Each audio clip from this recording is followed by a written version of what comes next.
Escucha a Nieves Santiesteban, Chari Castañeda y María Teresa Lampón en Ser Eucaristía con Jesús. Es nuestro amor al Hijo único el que nos salva glorificándole, manifestándonos las riquezas de su amor en la Eucaristía. Ser Eucaristía con Jesús. Nos da el que le amemos a Él y glorifiquemos al Padre, fuente y término supremo de este amor. Ser Eucaristía con Jesús. Aquí, por Mundo Católico, construyendo la civilización del amor. Buenas tardes, estamos aquí en Ser Eucaristía con Jesús. ¿Cómo estás, Chari? Buenas tardes. Muy bien, Nieves, muchas gracias. ¿Tú qué tal? Muy bien, gracias a Dios. Bueno. Pues aquí un programa más y dedicado por este mes de julio a la preciosísima sangre de nuestro Señor Jesucristo. Es cierto, hay que recordar que la Iglesia celebra esta fiesta de la preciosa sangre de nuestro Señor Jesucristo el primer domingo de cada mes, de julio, del mes de julio de cada año. Entonces, bueno, pues hoy vamos a platicar un poco acerca de la historia, cómo es que surge esta fiesta y de hecho cómo surge una congregación entera para dedicarse a venerar a la preciosa sangre de Cristo. Pues sí, nos imaginamos que siempre la sangre preciosa ha sido venerada por la Iglesia, pero nunca explícitamente como lo hace ahora, ¿no? O sea, no, me refiero que en los primeros siglos, pues por supuesto que había devoción a la pasión de Cristo y a la sangre derramada por nuestro Señor y por supuesto en su presencia real en la Eucaristía, en la sangre, cuerpo, sangre, alma y divinidad de nuestro Señor Jesucristo presente en la Eucaristía. Pero a ver, cuéntanos un poco la historia, Chari. Sí, bueno, hay que recordar, como tú bien lo dices, en la institución de la Eucaristía, en la última cena, Jesús pues le da el mismo poder, la misma fuerza, hace la equivalencia de su carne a su sangre, ¿no? Entonces, bueno, ambas son dadoras de vida debido a que él mismo lo está confirmando. Pero siglos después, ya como por ahí del siglo XV, pues algunos teólogos empezaron pues como que a cuestionarse un poco, bueno, la sangre es o no es parte de la misma vida del Verbo encarnado, ¿no? Obviamente, durante su pasión, bueno, pues él estuvo derramando mucha sangre, pero ¿qué pasa con esa sangre? ¿La seguimos considerando o no como parte del mismo Jesús? Y entonces como que había dos polos diferentes en donde unos argumentaban que pues nunca se podía separar la sangre del mismo cuerpo de Jesús, del mismo Verbo, ¿no? Y estos eran básicamente los franciscanos, quienes decían que, bueno, pues que sí.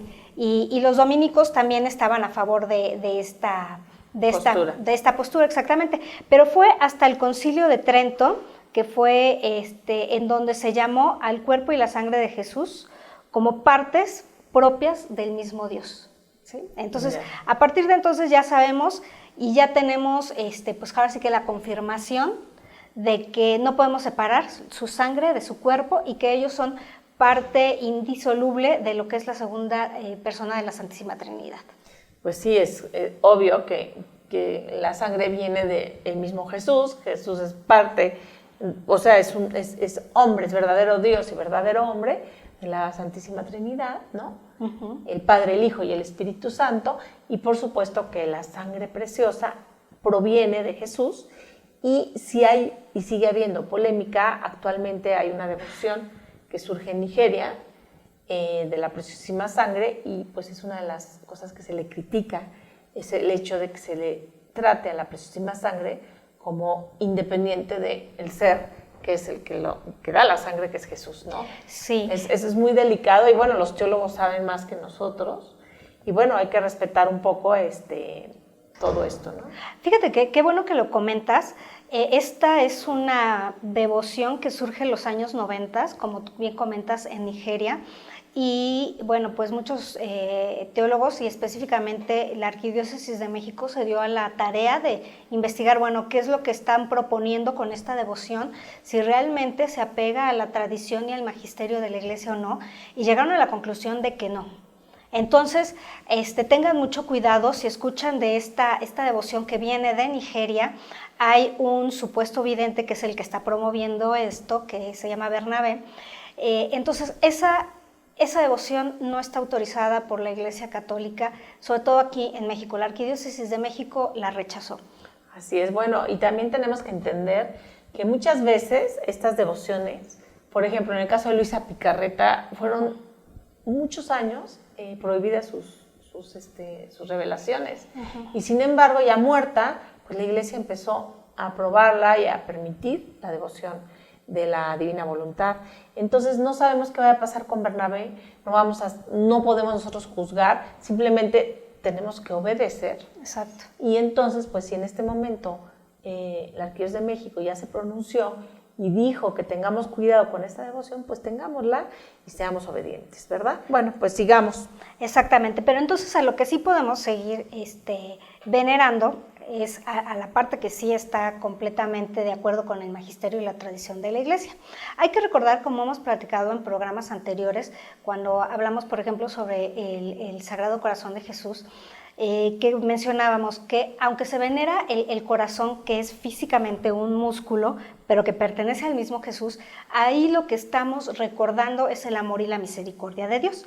Cuando hablamos de la sangre de Cristo es algo similar, ¿sí? Estamos tratando de recordar primero la vida eterna que Él nos está dando, que Él mismo se está donando a nosotros y obviamente como consecuencia del amor y su misericordia. Sí, y también recordar que toda esa sangre derramada por nuestro Señor en su pasión es por nuestra salvación. Y quizás si Dios hubiera querido de otra manera, con una gota de sangre hubiera redimido a toda la humanidad, pero no quiso ser eso, sino mostrarnos que cómo nos amaba, y por eso la pasión de nuestro Señor Jesucristo es apasionante, esa es la palabra. Exactamente. Y bueno, pues ya en otros programas también lo hemos mencionado y tal vez dediquemos algún otro programa para específicamente esa parte. Y hay que recordar que también pues Dios se hace presente respetando la tradición y el tiempo histórico en el que se presenta. Y mucho de lo que pasa en esa pasión de nuestro Señor se debe por precisamente la tradición que tenía el pueblo judío y porque quiere que ellos entiendan a través de esa pasión que Jesús está siendo el Redentor del mundo. Pues sí, yo creo que pues, sabía de alguna manera Dios cómo la humanidad lo había pues, olvidado. Incluso ya vemos en la Biblia cuántos episodios vamos a ver generaciones enteras de judíos que habían ignorado a Dios y que lo habían traicionado. Y entonces, pues esa había sido la historia de la humanidad antes de la pasión de nuestro Señor Jesucristo. Y Él, obviamente, sabía, Dios, que en el futuro iba a pasar lo mismo. La humanidad iba a seguir traicionándolo. Entonces, Él quiso mostrar su amor y quiso mostrarlo de esta manera tan impresionante, porque pues es impresionante la pasión de nuestro Señor Jesucristo, que por cierto, si usted no acostumbra a meditar la pasión de nuestro Señor Jesucristo, yo lo invito a que lo haga, pues ya Dios, Jesús, le reveló a Luisa Picarreta que meditando la pasión, las almas frías se volverán tibias, las tibias se volverán fervorosas y las fervorosas se volverán perfectas. Entonces, pues yo lo invito a meditar sobre la pasión de nuestro Señor Jesucristo. Ahí están las 24 horas de la pasión de Luisa Picarreta y también, ¿por qué no?, el rezo del Santo Rosario con los misterios dolorosos. Yo, fíjate que sigo hace años esta devoción de rezar los misterios dolorosos. Primero yo comencé con las oraciones de Santa Brígida, meditando la pasión, porque Santa Brígida, ves que nos va a dar 15 promesas, las promesas por las 15 oraciones de Santa Brígida, que se hacen durante un año, en donde tú reparas todos los golpes que recibe nuestro Señor Jesucristo durante su pasión. Y entonces son el total de golpes que Jesús recibe en esa noche, en ese día, es 15 oraciones que tú vas a hacer durante 365 días. Si tú multiplicas 365 por 15, son no sé cuánto, miles de golpes, que son los que Jesús recibe. Entonces, por eso son 15 oraciones diarias durante un año que tú reparas estos golpes que recibe Jesús. Yo empiezo a hacer estas oraciones, Chari, y mi alma empieza a transformarse. Yo empecé a sentir como una conversión, como, ¿sabes qué? Perdóname, sé que esto lo sufriste por mí. Y era como llorar cuando yo hacía este año de las horas de los 15 oraciones de Santa Brígida. Cuando termina el año, Santa Brígida propone otra devoción de hacer durante 12 años 5 oraciones diarias. Y es para reparar todas las gotas de sangre que derrama nuestro Señor Jesucristo. y yo la empiezo a hacer, Chari. No, ¿qué te puedo decir? Estaba yo apasionada con estas 5 oraciones cuando conozco las horas de la pasión de Luisa Picarreta. Y pues cambio. Y entonces me quedo con las horas de la pasión de Luisa Picarreta y empiezo a meditar diario la hora de la pasión durante años y me doy cuenta que con esta devoción, por mi culpa, no por culpa de nadie más, empiezo a perder la devoción del rosario y dije, no, necesito regresar al rosario. Y pues desde entonces medito la pasión diaria con el rosario en los misterios dolorosos. Yo lo invito a que lo haga, es verdaderamente centrarnos en nuestra redención y de esa manera tocamos piso, ¿o no, Chari? Sí, exactamente. Hay que recordar que todas estas herramientas, como lo hemos también visto a lo largo de otros programas, nos las regala el mismo Dios precisamente para que nos acerquemos a Él de alguna u otra forma. Y entonces son a veces... cada herramienta tiene un camino diferente o a lo mejor se va acomodando más a nuestros gustos cada y persona es preferencias. distinta, definitivamente. Y entonces a lo mejor a ti esa es la que a mí que esa te cayó devoción como de la anillo, pasión anillo sí al ha dedo, sido ¿no? para mí como algo muy, muy, muy necesario. Y si yo un día paso y no rezo los misterios dolorosos, sí me siento totalmente distinta, porque diario los rezo. Sí, exacto. Mira, muy bien, Nieves. Bueno, pues vamos a continuar. Llegamos al año de 1849 más o menos, cuando el Papa Pío IX... Antes de eso, me gustaría mencionar a los pasionistas. Ah, bueno, ok. ¿Te parece? Sí. Porque los pasionistas son fundados por San Pablo de la Cruz, que por cierto, aquí traigo su reliquia de primer grado. Ay, fíjate, qué lindo. Esta cruz es la cruz de los pasionistas, y aquí hay 5 pasionistas, que está el fundador, que es San Pablo de la Cruz, San Gabriela Dolorosa, muy conocido también, San Strambi, que es un obispo, que por cierto dio su vida por el Papa en su momento, Santa María Goretti y Santa Gema de Galgani. Aquí están sus reliquias de primer grado, y bueno, se las traje para mostrárselas. Esta es la cruz donde se guardan estas 5 reliquias de los pasionistas, y hay muchos más pasionistas santos, pero esta congregación de la Pasión de Jesucristo va a tener como propio el celebrar en la fiesta del 1 de julio a la sangre de nuestro Señor Jesucristo, a la preciosísima sangre de nuestro Señor Jesucristo. Entonces esto es como un antecedente de lo que más adelante la Iglesia va a estar promoviendo, ¿no?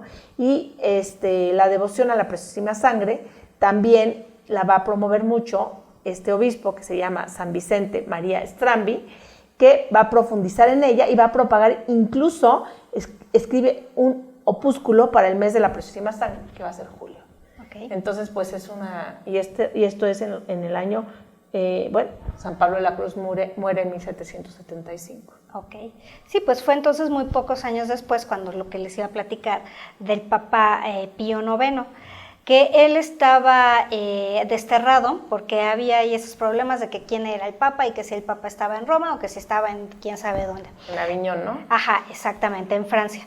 Entonces, bueno, pues lo que le piden al padre, al Santo Padre, es que una vez que se entera un poco más acerca de esta devoción, que bueno, obviamente sí conocía la existencia de los pasionistas, pero empieza a entrar como que más en contacto con ellos y empieza a conocer mucho más acerca de su espiritualidad.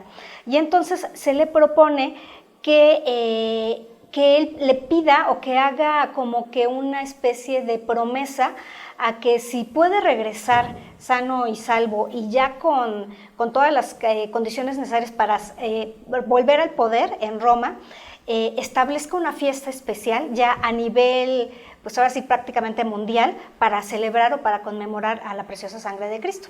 Entonces, bueno, pues él lo hace, de hecho, él decide que sí lo va a hacer. Esto estamos hablando de junio de 1949, y para finales del mes de junio, ya a principios de julio, él ya puede regresar a seguir gobernando. Pues fíjate cómo Dios quiso que se propagara esta devoción a la preciosísima sangre. Exactamente, y de hecho el 30 de junio de 1849 es el día en que los franceses conquistan Roma y entonces él puede regresar. Como es un sábado antes del primer domingo de ese año, el 1 de julio iba a caer en domingo, él decide que a partir de entonces todos los primeros domingos del mes de julio se van a dedicar específicamente a celebrar la sangre. La misa votiva. Ajá. La misa votiva para el mes de julio va a ser con todos los lunes a la Preciosísima Sangre, ¿verdad? Exactamente. Pues mira, previo a este papa, se le conoce mucho a San Gaspar de Búfalo como el promotor de la devoción, el apóstol a la devoción de la preciosa sangre de nuestro Señor Jesucristo. Este San Gaspar de Búfalo va a nacer en 1786. Uh-huh. Y estamos hablando que nace un 6 de enero. Y bueno, ya a los 22 años se ordena sacerdote. Y recién ordenado, ya en 1810, va a empezar una persecución de Napoleón a la Iglesia Católica. Exacto. Y entonces San Gaspar de Búfalo le va a tocar pues negar obediencia a Napoleón, porque Napoleón va a invadir los terrenos vaticanos. Y entonces San Gaspar de Búfalo, por estos motivos, va a ser exiliado y preso durante 4 años. Uh-huh. Pero una vez que sale de ahí, él va a empezar, él es un gran misionero, y va a empezar a abrir casas de misión, así le llama, y él se dedica a predicar. Y su prédica era alrededor de la preciosa sangre de nuestro Señor Jesucristo. Por eso se le conoce como el apóstol de la devoción a la preciosa sangre de nuestro Señor Jesucristo.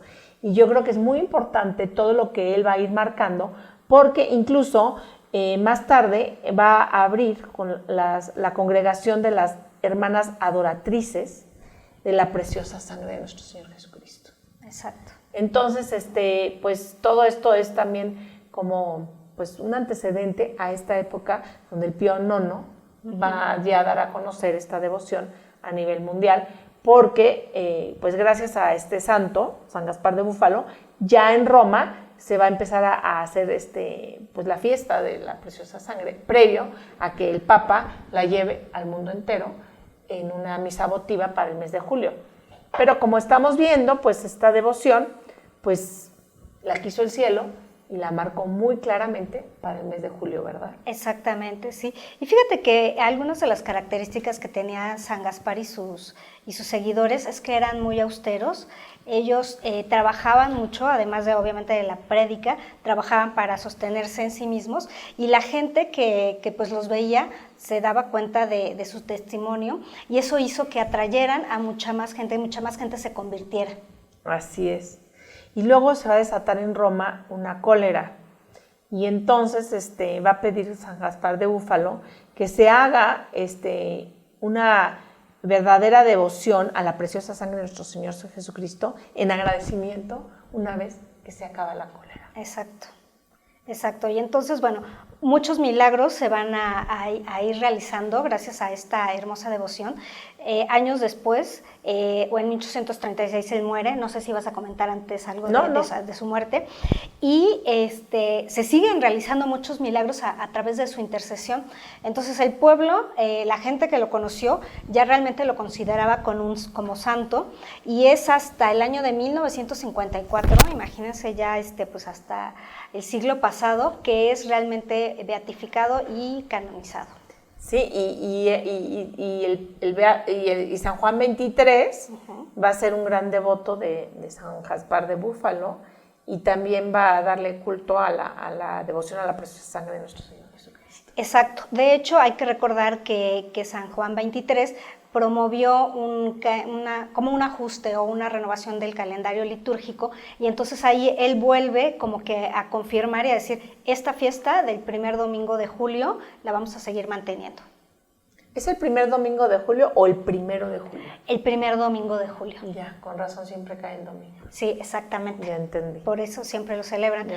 Y por ejemplo, estaba viendo un video de que en Tierra Santa los franciscanos, esa misa del primer domingo de julio, pues la hacen muy solemne, precisamente ahorita olvidé si es basílica o el templo que tienen dedicado precisamente a la noche que está en Getsemaní, Jesús. Ay, es preciosa esa iglesia, yo he estado ahí. Entonces, es bellísima.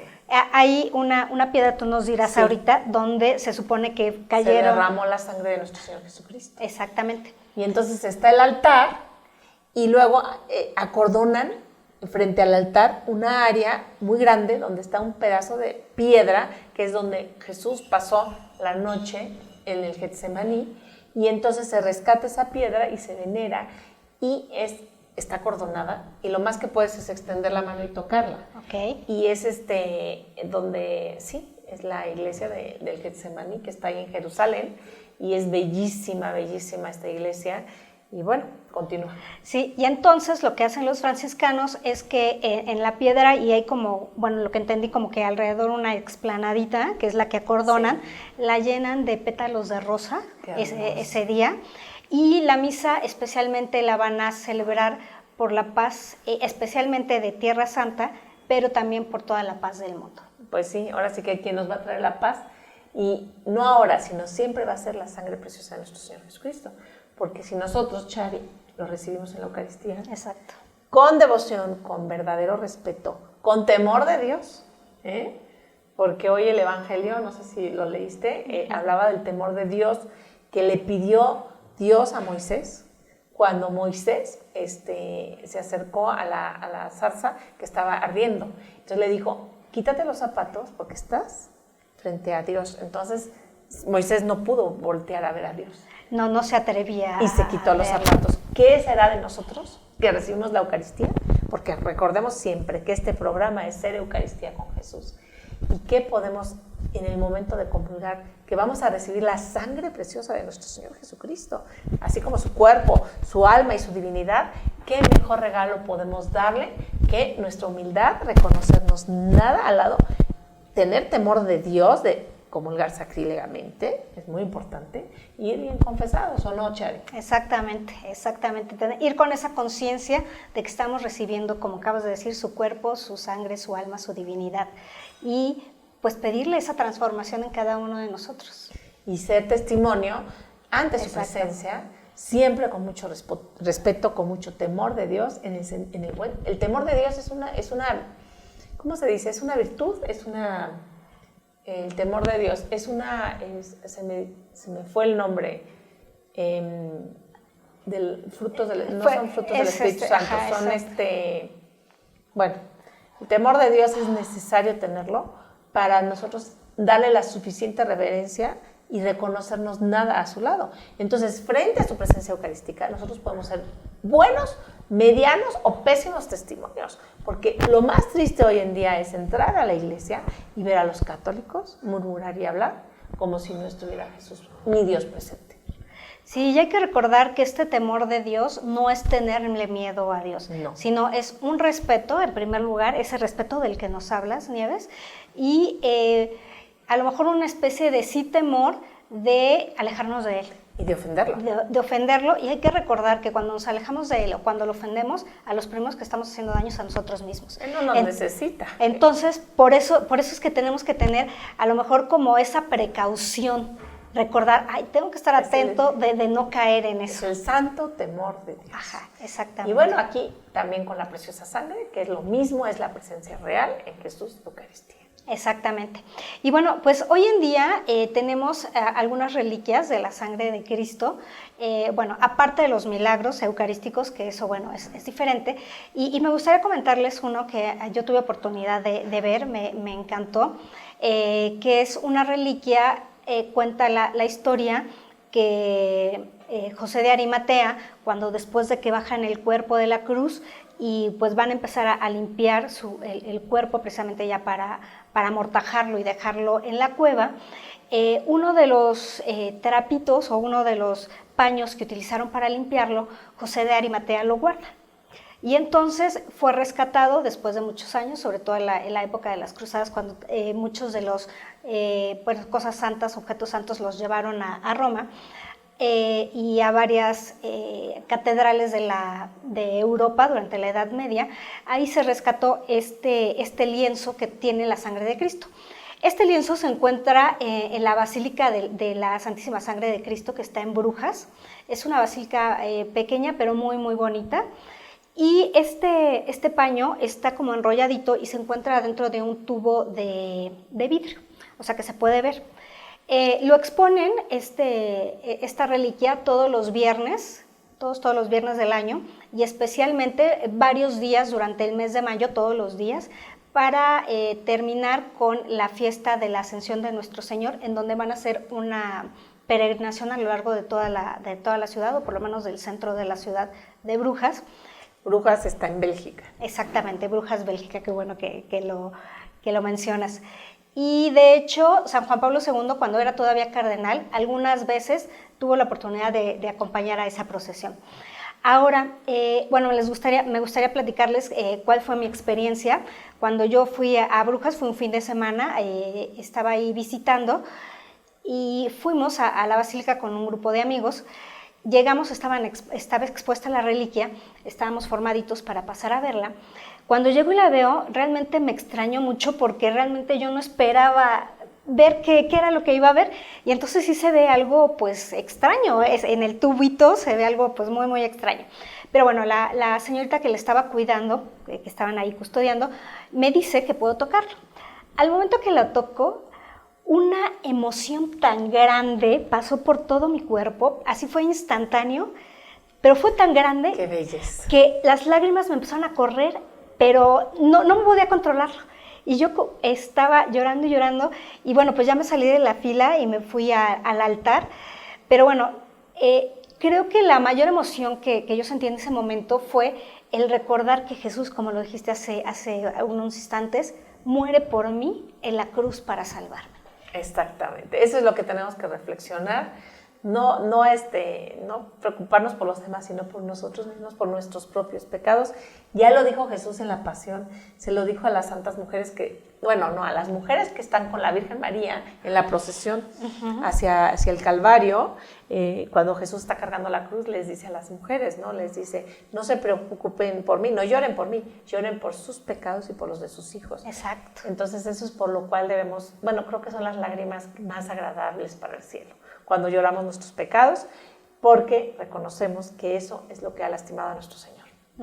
Exactamente. Pues no sé, Chari, si quieras agregar algo. Este programa para mí quedó muy completo. Claro que sí. Esperemos que, bueno, pues a las personas que nos hacen favor de seguir, pues también les haya parecido un tema muy interesante, que a veces como que se nos olvida, y qué bueno que nos invitaste a prepararlo, porque sobre todo durante el mes de julio es muy, muy importante y bueno, pues además de importante, como que muy benéfico para cada uno de nosotros el hacer esta reflexión acerca de la sangre de nuestro Señor. Y bueno, para terminar, si me permites, Chari, voy a recitar este opúsculo que hace Monseñor San Strambi, sobre la preciosa sangre, y dice así: esta es la sangre de Dios en la herida de Cristo, en las heridas de Cristo, es la locura de amor que Dios nos mostró en su Hijo, que no tema el pecador ante el amor infinito. Ved que Dios se ha desbordado y que en la cruz se ha vertido. El corazón palpitante, cuando no tuvo latido, se abrió para dar al mundo la sangre del sacrificio. Oh sangre que reconcilia cielo y tierra divididos, sangre del divino esposo, memorial de su martirio. Oh sangre de Eucaristía, en labios enrojecidos, sangre de Cristo preciosa, pacto de los elegidos. Gloria y eterna alabanza al Redentor que ha sufrido, a ti Jesús, nuestro amor hasta el último suspiro. Amén. Amén. Ay, bellísima, ¿verdad? Y bueno, con eso nos despedimos. Gracias por estar con nosotros. Gracias, Chari. Gracias, Nieves. Gracias a todos. Que Dios los bendiga.